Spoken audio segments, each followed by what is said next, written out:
Assalamualaikum warahmatullahi wabarakatuh. Paginya nggak masa? Rencana hari ini kita turun Oh, so di kayak balik. desa Sekumbung. Rencana Sampai mau langsung aja mancing dulu, udang.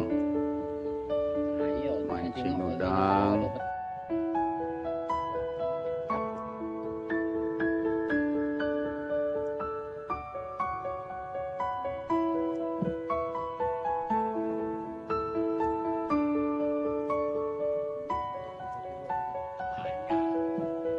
Banyak. Iya sih kuku juga. Lihat yang pakai alit tuh. Cuma kita ini apa namanya? Yang kecil apa? Mingkul. Kita mau ke sana dulu. Ilir namanya tuh. Ilir.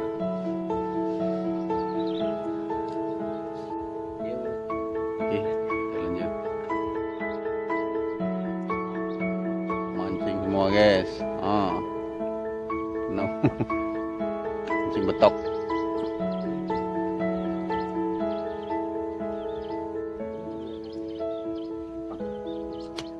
Pom-pom. Udah dapat keteng pasumpan aja. Satu janji kamu lah kau. Ini tuan takurnya ini rencana kita mancing nih. Namanya Bang Apis.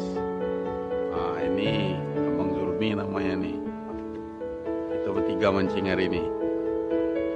Mudah-mudahan ada hasil. Assalamualaikum. Lagi nunggu kelotok. Kelotoknya Di mana gini? wah, ini Wah, dari keteng kita dapat ini kalau. desa Sekumbung, Ada biaya itu janji. Muara Jambi, Taman Rajo.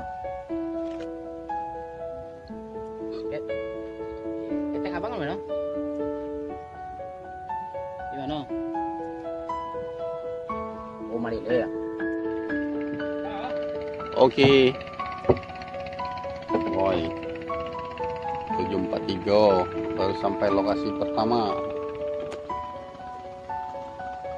Spot pertama kita. Halo. Ketua lah buang pancing. Terlalu lama. Waktu. Kita lanjut.